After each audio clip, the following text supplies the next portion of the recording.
Science की class में आप सभी का स्वागत है, अभिनंदन है। आज की क्लास में हम 30 क्वेश्चन करेंगे। अब तक जो अधीनस्थ बोर्ड ने क्वेश्चन पूछे हैं विज्ञान के क्वेश्चन, ठीक है। लगातार शुरू से लेकर के लास्ट तक के देखना है इस प्रश्नों को, क्योंकि यहां से क्वेश्चन आते हैं। जो अधीनस्थ बोर्ड है ये अपने क्वेश्चनों को क्या करता है, एग्जाम में रिपीट करता है, ठीक है। तो आज हम 30 क्वेश्चन का एनालिसिस करेंगे। डेली आपको क्लास लेनी है, मैथ की क्लास भी चल रही है। तो पहले क्वेश्चन से स्टार्ट कर लेता हूं। आज का पहला क्वेश्चन आपके सामने, कुत्तों में स्थायी दंत विन्यास सूत्र है। तो कुत्तों का जो स्थायी दंत विन्यास का जो सूत्र होता है वो होता है 3142/3143। ऑप्शन नंबर सी हो जाएगा आंसर। अगर हमें पूछे क्या कि मानव में जो वयस्क व्यक्ति होता है, मानव का जो वयस्क व्यक्ति है उसका दंत सूत्र क्या होता है, तो होता है 2123/2123, ठीक है। अगर हमें पूछे बच्चे का दंत सूत्र, तो बच्चे का जो दंत सूत्र होता है वो होता है 2102/2102। अर्थात जो बच्चा होता है उसमें टोटल 20 दांत पाए जाते हैं। कितने पाए जाते हैं? 20 दांत पाए जाते हैं। और वयस्क व्यक्ति होता है उसमें 32 दांत पाए जाते हैं। यह बात आपको ध्यान में रखनी है। अगला क्वेश्चन देखिए, 2 नंबर का क्वेश्चन है, मवेशियों की गिरवा में कशेरुकाओं की संख्या कितनी होती है? तो वो होती है, सीधी बात ध्यान रखनी है, 7 होती है। नेक्स्ट क्वेश्चन देखिए, तीसरा नंबर का। अगला क्वेश्चन है तीसरा नंबर का, विद्युत संकेतों का उपयोग करके मांसपेशियों की क्रियाओं के अध्ययन को कहते हैं। तो वो कहते हैं आपका इलेक्ट्रोमायोग्राफी कहा जाता है। इलेक्ट्रोकार्डियोग्राफी क्या कहा जाता है, तो एक किया जाता है हृदय का अध्ययन किया जाता है, ठीक है। नेक्स्ट क्वेश्चन देखिए, चौथा नंबर का क्वेश्चन है, निम्नलिखित में से कौन से जानवरों में वातिल हड्डियां पाई जाती हैं? वातिल हड्डियों का मतलब होता है खोखली हड्डियां किनमें पाई जाती हैं? तो पाई जाती है किसमें? पक्षियों में, बर्ड्स में पाई जाती हैं। नेक्स्ट क्वेश्चन देखिए, अगला क्वेश्चन है 5 नंबर का। 5 नंबर का क्वेश्चन है, निम्न में से कौन अंतस्थ गुहा एवं स्पंजी हड्डी के अंतरालीय रिक्त स्थानों में पाया जाता है? तो वो पाया जाता है अस्थि मज्जा। कौन पाया जाता है? अस्थि मज्जा। देखिए, अस्थि मज्जा में आपका किसका निर्माण होता है? आरबीसी का निर्माण होता है। किसका निर्माण होता है? आरबीसी। और आरबीसी नष्ट कहां पर होती है? प्लीहा में। यहां पर आरबीसी होती है नष्ट। आरबीसी क्या होती है? नष्ट। इसलिए आरबीसी प्लीहा को कहा जाता है आरबीसी का कब्रिस्तान। आरबीसी का कब्रिस्तान कहा जाता है, ठीक है। यह बात आपको ध्यान में रखनी है। थाइमस ये क्या है? ग्रंथि है। क्या है ये? ग्रंथि है। ये थाइमस ग्रंथि थाइमोसिन नामक हार्मोन का स्रावन करती है। थाइमोसिन हार्मोन का सीक्रेशन करती है। अगला क्वेश्चन देखिए, 6 नंबर का। 6 नंबर का क्वेश्चन है, सूची फर्स्ट में दिए गए शारीरिक अंगों का मिलान सूची सेकंड में दी गई उनकी क्रियाओं से दिए गए विकल्प में सही उत्तर का चयन करें। इस तरफ दे रखा है शारीरिक अंग और इस तरफ दे रखा है इनकी क्रियाएं। तो जो शुक्रजनक नलिकाएं हैं जिनको बोलते हैं सेमिनिफेरस ट्यूब्स कहा जाता है, ये क्या कार्य करती हैं? तो ये मनुष्य में, मानव में शुक्राणुओं का निर्माण करती हैं। तो ए के लिए तो आ जाएगा क्या? 4 नंबर आ जाएगा। अधिवर्षण होता है जिसको बोलते हैं एपिडिडाइमिस। ये क्या करता है? शुक्राणुओं का क्या करता है? संचय करता है, स्टोर करता है। तो बी के लिए आ गए 3 नंबर। अंडाशय है जिसको बोलते हैं क्या? ओवेरी बोलते हैं। ये क्या कार्य करता है? ये अंडे का निर्माण करता है महिला में। तो सी के लिए आ गया 1 नंबर। और बीजांडन सन है जिसको बोलते हैं प्लेसेंटा। प्लेसेंटा जो करता है ये मां से गर्भ शिशु तक पोषक तत्वों का क्या करता है? प्रवाह करता है। तो ये कौन सा ऑप्शन हो जाएगा? तो ए में तो आ रहा है 4 नंबर। 4 नंबर किसमें है? इसमें है, इसमें है, ये इसमें नहीं है, ठीक है। चलिए, बी में आ रहा है आपका कौन सा नंबर? 3 नंबर। 3 नंबर किसमें आ रहा है? इसमें है, इसमें है। फिर आपका सी में आ रहा है 1 नंबर। 1 नंबर किसमें है? इसमें। तो इसमें नहीं है, तो ये कट गया। ऑप्शन नंबर सी हो जाएगा आंसर। अगला क्वेश्चन देखिए, 7 नंबर का। 7 नंबर का क्वेश्चन है, निम्न में से कौन सी एक लार ग्रंथि है? तो लार ग्रंथि हमारे मुख में पाई जाती है। 3 ग्रंथियां होती है लार ग्रंथि, जिसमें से ये है आपकी कर्ण पूर्वक ग्रंथि जिसको बोलते हैं पैरोटिड ग्रंथि, ये लार ग्रंथि है। इसके अलावा आपकी जो अधिवृक्क ग्रंथि है ये आपकी किस पर पाई जाती है? किडनी पर पाई जाती है, अर्थात ये वृक्क पर पाई जाती है। क्या पाई जाती है? वृक्क पर पाई जाती है। और जो अधिवृक्क ग्रंथि है इसको 3F ग्रंथि भी कहा जाता है। 3F ग्रंथि भी कहा जाता है। ये संकट के समय अर्थात जब हमें डर लगता है, सुनसान जगह पर रहते हैं, डर लगता है, उस समय यह हार्मोन का स्रावन करती है। और किस हार्मोन का स्रावन करती है? एड्रीनलिन, एड्रीनलिन हार्मोन का सीक्रेशन करती है। थायराइड ग्रंथि है, ये हमारे किस में पाई जाती है? गले में पाई जाती है। कहां पर पाई जाती है? गले में पाई जाती है। इसके अलावा थायराइड ग्रंथि सबसे बड़ी अंतःस्रावी ग्रंथि है, सबसे बड़ी अंतःस्रावी ग्रंथि। अंतःस्रावी जो ग्रंथि है यह आपकी थायराइड ग्रंथि। पैराथायराइड ग्रंथि है, यह थायराइड के ऊपर पाई जाती है, ठीक है, थायराइड से थोड़ा ऊपर पाई जाती है, ठीक है, और ये पैराथ हार्मोन का निर्माण करती है। अगला क्वेश्चन देखिए 8 नंबर का। 8 नंबर का क्वेश्चन है, गुर्दे की संरचनात्मक एवं क्रियात्मक मूल इकाई क्या है? तो वो क्या होती है? वृक्काणु होती है, जिस ऑप्शन नंबर बी हो जाएगा आंसर। इसको बोलते हैं नेफ्रॉन बोलते हैं। क्या बोलते हैं? नेफ्रॉन बोलते हैं, ठीक है, समझ में आ गया होगा। तो गुर्दे की संरचनात्मक और क्रियात्मक क्या इकाई हो गई आपकी? नेफ्रॉन हो गई है। अब देखिए नेफ्रॉन की स्ट्रक्चर इस टाइप से होती है, ऊपर प्यालेनुमा स्ट्रक्चर होती है, फिर ये ऐसे नीचे होता है, ये ऐसे स्ट्रक्चर होती है इसकी, और ये ऐसे बढ़ता है, ऐसे। ये इसकी क्या है? स्ट्रक्चर है किसकी? नेफ्रॉन की। तो ये जो प्यालेनुमा स्ट्रक्चर है, ये वाली स्ट्रक्चर, इसको तो क्या बोलते हैं? बोमेन संपुट बोलते हैं। बोमेन संपुट बोला जाता है, बोमेन कैप्सूल बोला जाता है, ठीक है। अभी इस जो प्यालेनुमा स्ट्रक्चर है, यहां पर क्या आती है? रक्त नलिकाएं आती हैं, और रक्त का यहां पर क्या होगा? फिल्टर होगा। रक्त मतलब जो अपशिष्ट पदार्थ है वो यहां पर क्या हो जाएंगे? नीचे आ जाएंगे। तो रक्त नलिकाओं का जो गुच्छा होता है, इसको बोलते हैं ग्लोमेरुलस। ग्लोमेरुलस इसको बोला जाता है। ये बात आपको ध्यान में रखनी है। और ये वाली स्ट्रक्चर है, ये जो घूम रही है, इसको बोलते हैं क्या? हेनले का लूप। हेनले पास बोला जाता है, या हेनले का लूप इसको बोला जाता है। अगला क्वेश्चन देखिए 9 नंबर का। 9 नंबर का क्वेश्चन है, निम्नलिखित में से कौन एक पशु कोशिका में उत्प्रेरक के रूप में कार्य करता है? तो वो कार्य करता है, प्रोटीन करता है। कौन करता है? प्रोटीन करता है। देखिए एटीपी है, एटीपी का पूरा नाम क्या है? एडिनोसिन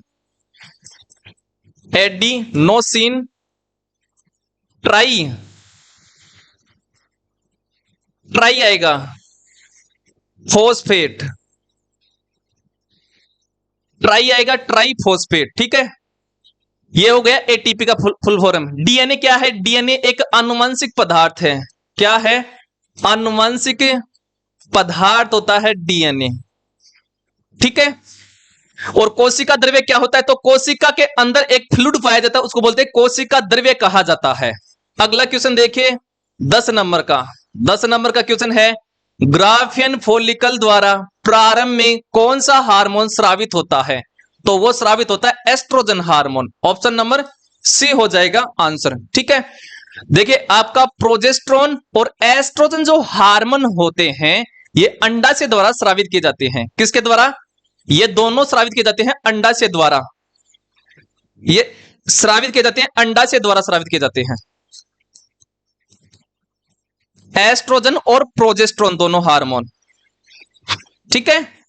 चलिए अगला क्वेश्चन देखिए 11वां नंबर का। 11वां नंबर का क्वेश्चन है, नर मवेशियों में वर्षण ग्रंथि की भूमिका के बारे में कौन सा कथन सही है? तो नर में जो वर्षण पाया जाता है, ये कार्य क्या करता है? ये शुक्राणुओं का निर्माण करेगा, और प्लस में एक हार्मोन होता है टेस्टोस्टेरोन हार्मोन, उसका सिक्रेशन करता है। तो यह शुक्राणुओं और हार्मोन टेस्टोस्टेरोन का क्या करेगा? उत्पादन करेगा। तो ऑप्शन नंबर डी हो जाएगा आंसर, हो गया है। नेक्स्ट क्वेश्चन देखिए 12वां नंबर का। 12वां नंबर का क्वेश्चन है, अंडाशय में कई हजार छोटी संरचना होती हैं जिन्हें खालिस्तान कहते हैं। तो उनको क्या कहते हैं? उनको कहते हैं प्राथमिक पुटक। क्या कहते हैं? प्राथमिक पुटक कहा जाता है। अगला क्वेश्चन देखिए 13वां नंबर का। 13वां नंबर का क्वेश्चन है आपके सामने, जब एक मौजूदा गर्भावस्था के दौरान दूसरी गर्भावस्था होती है तो इसे कहा जाता है, तो इसे कहा जाता है सुपरफिटेशन कहा जाता है। ऑप्शन नंबर बी हो गया है, हमारा आंसर हो गया है। नेक्स्ट क्वेश्चन देखिए 14वां नंबर का। अगला क्वेश्चन है, ऑक्सीकरण प्रतिक्रिया के निम्नलिखित में से कौन से प्रभाव रोजमर्रा की जिंदगी में देखे जाते हैं? तो वो देखे जाते हैं कौन कौन से? संक्षारण अर्थात कोरोजन, और विकृत गंधिता अर्थात रेंसिडिटी। ऑप्शन नंबर बी हो जाएगा आंसर। संक्षारण क्या होता है? देखिए आपका क्या होता है, लोहा होता है, तो लोहे के संपर्क में क्या आएगी, आर्द्रता आएगी और प्लस में ऑक्सीजन आएगी, तो लोहे पर क्या लगेगी, जंग लगेगी, इसे लोहा क्या होगा, नष्ट होगा। इसको क्या बोलते हैं, संक्षारण बोलते हैं। ये तो आ गया संक्षारण के बारे में। विकृत गंधिता क्या होती है, तो आपका जो तेलीय पदार्थ होते हैं, तेलीय पदार्थ जब लंबे समय तक ऑक्सीजन के संपर्क में रहते हैं तो उनकी गंध अर्थात स्वाद में परिवर्तन आ जाता है, उसको बोलते हैं विकृत गंधिता। जैसे आपने देखा होगा मार्केट में कि जो चिप्स की थैलियां होती हैं, चिप्स की थैलियों में कौन सी गैस भरी जाती है, चिप्स की थैलियों में भरी जाती है N2 गैस, नाइट्रोजन गैस। क्यों? क्योंकि जो नाइट्रोजन गैस होती है वो क्या होती है, एक्री गैस होती है। इससे जो लंबे समय तक चिप्स क्या होते हैं, उनके स्वाद में कोई परिवर्तन नहीं आता है। ठीक है, तो ये होता है संक्षारण और विकृत गंधिता। अगला क्वेश्चन देखिए 15वां नंबर का। 15वां नंबर का क्वेश्चन है, धातु का वह गुण जिसके कारण उन्हें पीटकर पतली चादरें बनाई जा सकती हैं कहलाता है। तो पतली चादरों में बदलने की क्रिया कहलाती है आघात वर्ध्यता। क्या कहलाती है, आघात वर्ध्यता। ऑप्शन नंबर बी हो गया आंसर। जैसे मान लीजिए लोहा है, लोहा को फैलाकर उनकी पतली सीट बनाई जाती है, उसको क्या बोलते हैं, आघात वर्ध्यता। और आघात वर्ध्यता का सर्वाधिक गुण किस में पाया जाता है, यह पाया जाता है सोने में। किस में पाया जाता है, सोने में पाया जाता है। अब देखिए तन्यता क्या होता है, तो धातुओं को पतले तार में बदलने की क्षमता क्या कहलाती है, तन्यता कहलाती है। और सर्वाधिक तन्यता गुण किस में पाया जाता है, सोने में पाया जाता है। किस में पाया जाता है, सोने में। चालकता क्या होती है, तो जो धातुएं होती हैं ये धारा का चालन करती हैं, उनको बोलते हैं चालकता। और सर्वाधिक चालकता किस में पाई जाती है, यह पाई जाती है चांदी में अर्थात सिल्वर में पाई जाती है। ध्वनिकता क्या होती है, तो धातु होते हैं, धातु पर चोट मारने पर वो ध्वनि उत्पन्न करती है, उसको बोलते हैं ध्वनिकता। तो धातु में ध्वनिकता का गुण भी पाया जाता है। अगला क्वेश्चन देखिए 16वां नंबर का। 16वां नंबर का क्वेश्चन है, निम्नलिखित रासायनिक संरचना का सही आईयूपीएसी नाम कौन सा है। तो यह हमारे पास क्या है, दे रखा है यौगिक। तो इसका नामकरण किस तरफ स्टार्ट करेंगे, तो हमें सबसे पहले हम करते हैं क्या, चेन का क्या करते हैं, सिलेक्शन करते हैं। सिलेक्शन ऑफ चेन का, लॉन्गेस्ट चेन का सिलेक्शन करेंगे। किस तरफ से करेंगे, तो इस तरफ CH3 को कम से कम नंबर मिलना चाहिए, तो इस तरफ से हम स्टार्ट करेंगे। तो 1 देखिए यहां पर 2 कार्बन है, 2 फिर 3 4 5 6 ये हो गया है। अब सुनिए हमें ये क्या है, आपका CH3 कौन से नंबर पर है, 3 नंबर पर है, तो 3। और CH3 को बोलते हैं क्या, मिथाइल बोलते हैं, तो ये जाएगा मिथाइल। अब ये कितने कार्बन है, 1 2 3 4 5 6, 6 के लिए आता है क्या, हेक्सेन। क्या आता है, हेक्सेन। तो यह हो गया है 3 मिथाइल हेक्सेन हो गया। ऑप्शन नंबर डी हो गया है आंसर। अगला क्वेश्चन देखिए 17वां नंबर का। 17वां नंबर का क्वेश्चन है, लेंस की क्षमता का एसआई मात्रक क्या है। तो लेंस की क्षमता का एसआई मात्रक होता है डायोप्टर। ऑप्शन नंबर डी हो जाएगा आंसर। वाट जो होता है यह शक्ति का मात्रक है, यह है आपका पावर अर्थात शक्ति का मात्रक है। मीटर जो है यह आपका दूरी का मात्रक होता है, आयाम का मात्रक होता है। इसके अलावा तरंग धैर्य का मात्रक होता है। किसका मात्रक होता है, तरंग धैर्य। इन सब का मात्रक क्या होता है, मीटर होता है। डॉप्सन होता है, किसका मात्रक होता है, तो आपकी जो ओजोन परत होती है, ओजोन परत, ओजोन परत की मोटाई मापने की इकाई है। ओजोन परत की मोटाई मापने की इकाई, मोटाई मापने की यूनिट होती है ये। ठीक है, अगला क्वेश्चन देखिए 18वां नंबर का। 18 नंबर का क्वेश्चन है, उत्तल दर्पण का उपयोग किया जाता है। तो जो उत्तल दर्पण होता है इसका उपयोग जो गाड़ी होती है, गाड़ी के साइड में एक दर्पण लगा होता है जिसकी सहायता से हम पीछे वाली गाड़ी को देखते हैं, पीछे वाली गाड़ियों को देखते हैं। तो इसका उपयोग वाहनों में पथदर्शी दर्पण के रूप में किया जाता है। ऑप्शन नंबर सी हमारा हो जाएगा आंसर। देखिए हजामत बनाने वाले दर्पण के रूप में किसका उपयोग किया जाता है, अवतल दर्पण का उपयोग किया जाता है। किसका किया जाता है, अवतल दर्पण का उपयोग किया जाता है। दंत चिकित्सकों द्वारा मरीजों के दांतों का परीक्षण करने के लिए किसका उपयोग किया जाता है, यह भी अवतल दर्पण का उपयोग किया जाता है। अवतल दर्पण का उपयोग किया जाता है। ठीक है, सूर्य के प्रकाश को केंद्रित करके सौर बत्तियों में गर्मी पैदा करने के लिए किसका उपयोग किया जाता है, अवतल दर्पण का, अवतल दर्पण का। अब सुनिए, एक तो आपका है उत्तल दर्पण, एक तो है उत्तल दर्पण, एक है अवतल दर्पण। अवतल दर्पण, जो उत्तल दर्पण है इसको अपसारी दर्पण कहा जाता है। क्यों, क्योंकि किरणों को क्या करता है, फैलाता है। तो इसको कहा जाता है अपसारी दर्पण। और अवतल जो दर्पण होता है, किरणों को एकत्रित करता है, इकट्ठा करता है, इसको इसलिए बोला जाता है अभिसारी दर्पण। क्या बोला जाता है? अभिसारी दर्पण कहा जाता है। यह बात आपको ध्यान में रखनी है। अगला क्वेश्चन देखिए 19 नंबर का। 19 नंबर का क्वेश्चन है, ग्रेगर मेंडल ने वंशानुगति के नियमों पर किए गए अपने प्रयोगों को किस प्रकार के पौधे का उपयोग किया था? तो इन्होंने किया था मटर का, उद्यान मटर का उपयोग किया था। किसका किया था? उद्यान मटर। और उद्यान मटर का वैज्ञानिक नाम क्या है? तो वह है पाइसम सेटाइवन नाम है। ऑप्शन नंबर सी हो जाएगा आंसर। अब आपको ध्यान में करना है कि जो ग्रेगर जॉन मेंडल है, जो मेंडल भाई साहब हैं, इनको कहा जाता है आनुवांशिकी का पिता। क्या कहा जाता है? आनुवांशिकी का पिता कहा जाता है। जो ग्रेगर जॉन मेंडल थे, इन्होंने मटर के 7 लक्षणों का अध्ययन किया था। 7 लक्षणों, जो विपर्यासी लक्षण है, उनका अध्ययन किया था। और इस मेंडल ने आनुवांशिकता के 3 नियम दिए थे। कितने नियम दिए थे? 3 नियम दिए थे। ठीक है, यह बात आपको ध्यान में रखनी है। अगला क्वेश्चन देखिए, इसमें एक और देखिए, ट्रिटिकम एस्टिवम, यह नाम है किसका? गेहूं का। तो गेहूं का वैज्ञानिक नाम क्या है? ट्रिटिकम एस्टिवम नाम है। अगला क्वेश्चन देखिए 20 नंबर का। 20 नंबर का क्वेश्चन है, एक कोशिका या कर्तोतक से पूरे पौधे का जनन करने की क्षमता को क्या कहते हैं? मतलब एक छोटी कोशिका से जनन के द्वारा एक बड़ा पादप बन जाए, तो इस क्षमता को क्या कहते हैं? तो इसको कहते हैं पूर्ण सतता, अर्थात इसको बोलते हैं टोटिपोटेंसी कहा जाता है। ऑप्शन नंबर बी हमारा हो जाएगा आंसर। नेक्स्ट क्वेश्चन देखिए 21 नंबर का। 21 नंबर का क्वेश्चन है, सर्पगंधा का वानस्पतिक नाम क्या है? तो सर्पगंधा का वानस्पतिक नाम होता है राउवोल्फिया सर्पेंटाइना। ऑप्शन नंबर डी हो गया है आंसर। अगला क्वेश्चन देखिए 22 नंबर का। 22 नंबर का क्वेश्चन है, रक्त समूह ए वाले व्यक्तियों के प्लाज्मा में किस प्रकार की प्रतिरक्षी पाई जाती है? तो जिस प्रकार का रक्त समूह होगा, उसके विपरीत एंटीबॉडी पाई जाएगी। तो ए है, तो इसके विपरीत क्या जाएगा? बी। तो एंटी बी पाई जाएगी, एंटीबॉडी। ऑप्शन नंबर बी हो गया आंसर। अब आपको 2 बात ध्यान में रखनी है। क्या? एक तो आता है सर्वदाता, सर्वदाता समूह है, सर्वदाता समूह है, रक्त समूह है, रक्त समूह है। एक होता है सर्वग्राही, सर्वग्राही रक्त समूह है। यह कई बार पूछा जाता है। ठीक है, सर्वदाता मतलब जो सबको देता हो, दान करता हो, वो कौन सा रक्त समूह होता है? उसको बोलते हैं ओ रक्त समूह है। और सर्वग्राही रक्त समूह है जो सबसे लेता हो, अर्थात जो भिखारी हो, उसको क्या बोलते हैं? ए बी रक्त समूह है।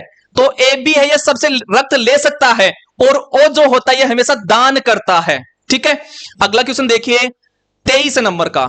23 नंबर का क्वेश्चन है आपके सामने, निम्न दिए गए विटामिन सूची फर्स्ट को उसके अपोषण के प्रभाव सूची सेकंड के साथ मिलाइए और दिए गए विकल्पों में से सही उत्तर चुनिए। तो सूची फर्स्ट में तो दे रखा है विटामिन, और सूची सेकंड में दे रखा है इसके अपोषण के प्रभाव, अर्थात इसके कमी के प्रभाव दे रखे हैं। तो जो विटामिन के है, विटामिन के की कमी से रक्त का थक्का नहीं जमता है, तो इसके लिए तो आ जाएगा 4 नंबर, यानी कि विलन से क्या बनेगा? रक्त का थक्का जमेगा। तो ए में आ रहा है 4। 4 किस किस में है? देखिए ए में नहीं है, सी में नहीं है, डी में नहीं है। ऑप्शन नंबर बी हो गया है आंसर। विटामिन जो B3 है, विटामिन B3 का नाम है नियासिन, और नियासिन की कमी से होता है प्लेग्रा रोग। विटामिन जो ए होता है, विटामिन ए, इसकी कमी से होता है जीरोप्थेल्मिया, अर्थात नाइट ब्लाइंडनेस रोग होता है, अर्थात रात को दिखाई नहीं देता है। और विटामिन जो सी होता है, इसकी कमी से जो मसूड़े होते हैं उसमें रक्त आना स्टार्ट हो जाता है। ठीक है, अगला क्वेश्चन देखिए हमारे सामने आ रहा है 24 नंबर का। 24 नंबर का क्वेश्चन आपके सामने, दलहन चारा निम्न में से किसमें प्रचुर है? यानी दलहनी पौधों में कौन सा आपका जो तत्व है, यह सर्वाधिक मात्रा में पाया जाएगा? तो यह पाया जाएगा कौन सा? प्रोटीन पाया जाता है, अर्थात दालों में सर्वाधिक मात्रा में प्रोटीन पाया जाता है। ऑप्शन नंबर ए हमारा हो जाएगा आंसर। अब देखिए आपका प्रोटीन, खनिज और विटामिन और वर्षा है, इनमें सर्वाधिक मात्रा में हमारे शरीर को एनर्जी कौन देता है? तो सर्वाधिक मात्रा में जो वसा होती है, ये क्या देता है? सर्वाधिक एनर्जी देता है। कई बार क्वेश्चन आया है कि हमारे शरीर को सर्वाधिक मात्रा में एनर्जी कौन देता है? तो सर्वाधिक ऊर्जा देता है कौन? आपका वसा देती है। ठीक है, अब सुनिए, जो प्रोटीन होता है, प्रोटीन का एक नाम आता है, प्रोटीन को बोला जाता है बॉडी बिल्डिंग फूड, अर्थात शरीर का निर्माण करने वाला भोजन, शरीर का निर्माण करने वाला भोजन, निर्माण करने वाला भोजन, अर्थात इंग्लिश में बोलते हैं बॉडी बिल्डिंग फूड। क्वेश्चन आता है कि बॉडी बिल्डिंग फूड किसको कहा जाता है, तो वो कहा जाता है प्रोटीन को कहा जाता है। अगला क्वेश्चन देखिए 25 नंबर का, 25 नंबर का क्वेश्चन है पेरोसिस निम्न में से किस की कमी के कारण होता है, तो यह होता है किसी कमी से, मैग्नीज की कमी से होता है। कैल्शियम की कमी से क्या होता है, तो कैल्शियम की कमी से हमारी जो हड्डियां हैं वो कमजोर हो जाती हैं, हड्डियां कमजोर पड़ जाती हैं, कमजोर हो जाती हैं।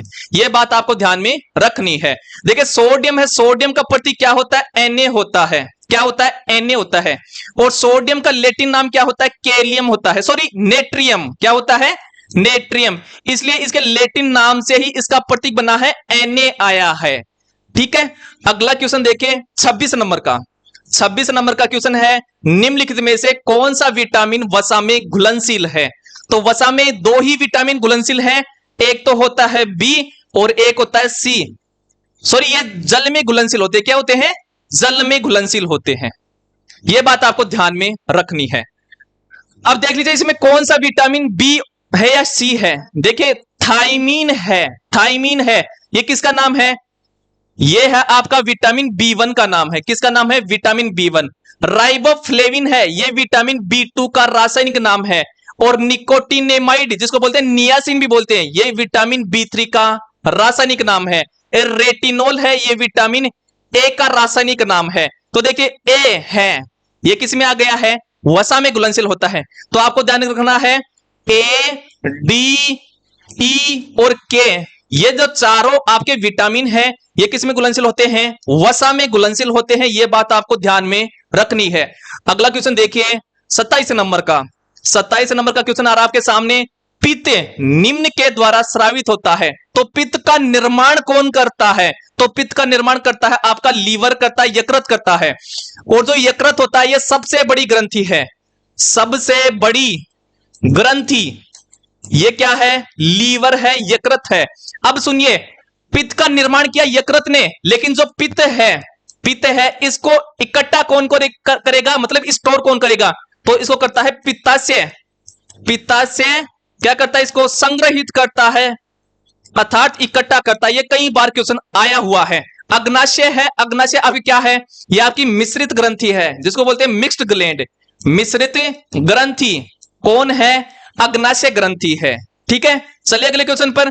नेक्स्ट क्वेश्चन देखिए 28 नंबर का, 28 नंबर का क्वेश्चन है उस एमिनो अम्ल का नाम बताइए जो रुधिर को बोलते हैं हीम के संश्लेषण में प्रत्यक्ष रूप से भाग लेता है, अर्थात जो रुधिर का निर्माण करता है, तो वो होता आपका कौन सा, ग्लाइसिन होता है। ऑप्शन नंबर सी हो गया है आंसर। और एक बात ध्यान में रखनी है आपको कि जो रुधिर होता है जिसको क्या बोलते हैं, रक्त भी बोलते हैं, और इसी को क्या बोलते हैं, हीम भी बोला जाता है। ये कौन सा उत्तक है, तो उत्तक पूछे तो ये आपका संयोजी उत्तक है, अर्थात कनेक्टिव टिश्यू है। कौन सा उत्तक है, संयोजी उत्तक है। कई बार क्वेश्चन आया है कि रक्त है संयोजी उत्तक, और रक्त का पीएच कितना होता है, तो इसका पीएच होता है कितना, 7.4, अर्थात ये क्या होता है, हल्का क्षारीय होता है। क्या होता है, हल्का क्षारीय। यह बात आपको ध्यान में रखनी है। अगला क्वेश्चन देखिए 29 नंबर का, 29 नंबर का क्वेश्चन है निम्नलिखित विकल्पों में से यकृतीन अर्थात हिपेरिन को कैसे वर्गीकृत किया जा सकता है, अर्थात हिपेरिन का कार्य क्या होता है। देखिए हमारे जो ब्लड वेसल्स होती हैं, रुधिर वाहिनियां होती है, उसमें पाया जाता है रुधिर, और रुधिर में पाया जाता है हिपेरिन। ये हिपेरिन क्या कार्य करता है, ये हिपेरिन रक्त वाहिनियों में रुधिर को जमने से रोकता है। इसका अर्थ क्या हुआ है, प्रतिस्कंदक बोलते हैं इसको, जो जमने नहीं देता है उसको बोलते हैं प्रतिस्कंदक साइंस की भाषा में। ठीक है, तो प्रतिस्कंदक का कार्य ये करता है। अगला क्वेश्चन देखिए 30 नंबर का, 30 नंबर का आपके सामने क्वेश्चन है परिसंचरण तंत्र के अध्ययन को कहा जाता है, तो यह कहा जाता है एंजियोलॉजी। ऑप्शन नंबर डी हो जाएगा आंसर, अर्थात इसमें हार्ट का, धमनियों का और शिराओं का अध्ययन किया जाता है। मायोलॉजी है, मायोलॉजी में मांसपेशियों का अध्ययन किया जाता है, मांसपेशियों का अध्ययन किया जाता है मायोलॉजी में। यह बात आपको ध्यान में रखनी है। ऑर्थोलॉजी, ऑर्थोलॉजी होता है, इसमें जोड़ों का अध्ययन किया जाता है। किसका किया जाता है? जोड़ों का अध्ययन, जोड़ों का अध्ययन किया जाता है। और एस्थीसियोलॉजी, इसमें किसका अध्ययन किया जाता है? तो इसमें संवेदी तंत्र व संवेदना का अध्ययन किया जाता है। संवेदना का अध्ययन इसमें किया जाता है, ये बात आपको ध्यान में रखनी है। अब देखिए, हमारा जो मानव का जो हार्ट होता है, उस हार्ट में 4 चेंबर पाए जाते हैं, ऐसे 4 चेंबर पाए जाते हैं। ऊपर वाले जो हैं, ये दोनों जो चेंबर हैं, इनको बोला जाता है क्या? आलिंद बोला जाता है। क्या बोला जाता है? आलिंद, एट्रियम कहा जाता है। और नीचे वाले जो दो ये आपके चेंबर हैं, इनको बोला जाता है नीले, अर्थात इनको वेंट्रिकल बोला जाता है। ये बात भी आपको ध्यान में रखनी है। इसके अलावा आपको ध्यान में रखनी है कि आपका जो राइट भाग है, ये वाला राइट भाग, इस तरफ क्या होता है? इस तरफ आपका शुद्ध अशुद्ध ब्लड पाया जाता है। क्या पाया जाता है? अशुद्ध ब्लड, अशुद्ध रक्त पाया जाता है। और जो आपका ये वाला इस तरफ वाला भाग है, जिसको बोलते हैं बायां भाग, इस तरफ आपका शुद्ध ब्लड पाया जाता है। क्या पाया जाता है? शुद्ध रक्त पाया जाता है। ये बात भी आपको ध्यान में रखनी है। अगला क्वेश्चन देखिए 31 नंबर का। 31 नंबर का क्वेश्चन है, शरीर में बिंबाणुओं का कार्य क्या होता है? अर्थात जो प्लेटलेट्स होती हैं, उनका कार्य क्या होता है? तो उनका कार्य होता है क्या? रक्त का थक्का जमाना। ऑप्शन नंबर सी हो जाएगा आंसर। अर्थात जब हमारे शरीर पर कट लगती है तो खून बाहर आता है, तो उसको रोकने के लिए जो प्लेटलेट्स हैं, बिंबाणु हैं, ये दीवार की तरफ वहां चिपक जाती है और रक्त रुक जाता है। और कौन से रोग में बिंबाणु अर्थात प्लेटलेट्स कम हो जाती हैं? तो ये डेंगू जो रोग होता है, डेंगू रोग में जो बिंबाणु है, प्लेटलेट्स हैं, ये क्या हो जाती हैं? कम हो जाती हैं। ये बात भी आपको ध्यान में रखनी है। अगला क्वेश्चन देखिए 32 नंबर का। 32 नंबर का क्वेश्चन है, केंद्रक युक्त लाल रक्त कणिकाएं, जिसको क्या बोला जाता है? आरबीसी बोला जाता है। और केंद्रक युक्त थ्रोम्बोसाइट, थ्रोम्बोसाइट को क्या बोलते हैं? प्लेटलेट्स। क्या बोलते हैं? प्लेटलेट्स। और इन्हीं प्लेटलेट्स को बोलते हैं बिंबाणु। क्या बोलते हैं? बिंबाणु बोला जाता है। किसके रक्त में पाए जाते हैं? मतलब सामान्य तो जो मानव होता है, मानव की आरबीसी और प्लेटलेट्स में केंद्रक नहीं पाया जाता है, लेकिन अपवाद है कि किसमें पाया जाता है? आरबीसी और प्लेटलेट्स में केंद्रक पाया जाता है। तो पाया जाता है जो चिकन होता है, चूजा होता है, उसकी आरबीसी और प्लेटलेट्स में क्या पाया जाता है? आपका केंद्रक पाया जाता है, न्यूक्लियस पाया जाता है। ठीक है, समझ में आ गया होगा। अब सुनिए, जो आरबीसी है, इसको बोलते हैं क्या? इरिथ्रोसाइट। इरिथ्रोसाइट क्या बोलते हैं? इरिथ्रोसाइट बोला जाता है। ठीक है, एक आता है डब्ल्यूबीसी। क्या बोला जाता है? डब्ल्यूबीसी। इसको बोला जाता है ल्यूकोसाइट। ल्यूकोसाइट इसको बोला जाता है। और डब्ल्यूबीसी की जब अधिक ज्यादा वृद्धि हो जाती है हमारे शरीर में, तो इसकी वृद्धि से क्या हो जाता है? एक कैंसर हो जाता है, जिसको बोलते हैं ल्यूकीमिया। ल्यूकीमिया क्या बोला जाता है? ल्यूकीमिया बोला जाता है। अर्थात इनकी अधिकतम मात्रा जब हो जाती है, उसको बोला जाता है ल्यूकीमिया। ठीक है, अगला क्वेश्चन देखिए। अगला क्वेश्चन है और लास्ट क्वेश्चन है क्लास का 33 नंबर का। निम्नलिखित में से कौन मेलाटोनिन नामक हार्मोन का स्रावण करता है?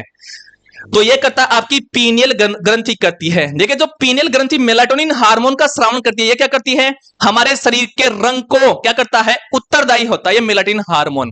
ठीक है, थायराइड ग्रंथि है, थायराइड ग्रंथि थायरोक्सिन हार्मोन का सीक्रेशन करती है, थायरोक्सिन हार्मोन का सीक्रेशन करती है। और ये क्या होती है? सबसे बड़ी अंतःस्रावी ग्रंथि, सबसे बड़ी अंतःस्रावी ग्रंथि है। ये बात ध्यान में रखनी है। पिट्यूटरी ग्रंथि है, ये सबसे छोटी अंतःस्रावी ग्रंथि है, सबसे छोटी अंतःस्रावी ग्रंथि है। पिट्यूटरी ग्रंथि द्वारा आपका ग्रोथ हार्मोन का सीक्रेशन किया जाता है।